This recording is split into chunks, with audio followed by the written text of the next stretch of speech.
young fella. Yeah. The war's begin. Now it's time to fight. Mizoram Volleyball, Can Ngai San Volleyball, Can Set Can Spy, Can Zwang Can Sang Zel, Can Bốc Can Nam Tha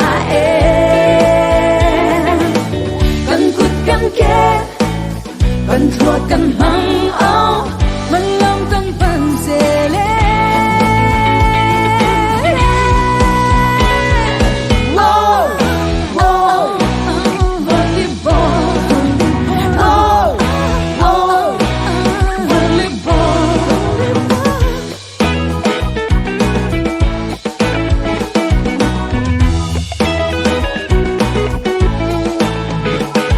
Mizoram Volleyball, Can Ramtan Volleyball, Can Ngai San Volleyball.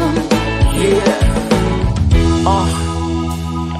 Let's get ready for the game and now it's on the prize. Let us keep a clean game, though it's time for fight. Being young, through the game and keep it 100. Always be committed, no just involving. Like the Holy Ghost in the Spirit, as for Zazang, let na na in na na.